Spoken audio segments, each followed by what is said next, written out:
Jeudi 22 avril 2021, la chaîne France 3 diffuse le long-métrage Un village presque parfait. Réalisé par Stéphane Meunier, le film raconte l'histoire de Saint-Loin-la-Moderne, un petit village frappé de plein fouet par la crise et la désertification. Afin de relancer son activité, les habitants n'ont qu'une solution, relancer l'usine de fumage de saumon.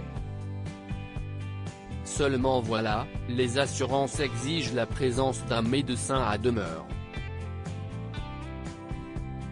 Or, le dernier a pris sa retraite il y a plus de 5 ans sans jamais trouver de remplaçant.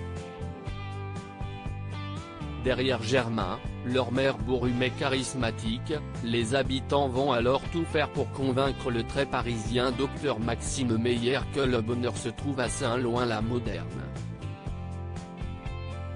Véritable comédie, Un village presque parfait réunit un casting 5 étoiles avec Didier Bourdon, Lionel Astier, Laurent Deutsch, Elie Semoun ou encore la comédienne Armelle. Mais au fait, cette histoire est-elle inédite?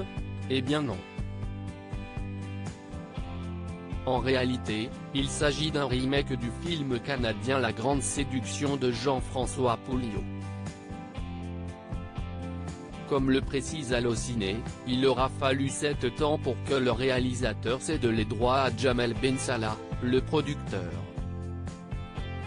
À noter que dans la version canadienne, ce sont Raymond Bouchard, David Boutin, Benoît Brière et Lucie Laurier qui sont au casting. Un village presque parfait, un casting rural pour la petite anecdote, la plupart des villageois présents dans le film Un village presque parfait ont été joués par les actuels habitants du village. Ils occupaient pour la plupart les mêmes métiers que dans la réalité à l'exception de certaines personnes, comme le maire, joué par Didier Bourdon. Pour être le plus crédible possible, ce dernier est allé puiser dans ses souvenirs campagnards pour rentrer dans son personnage.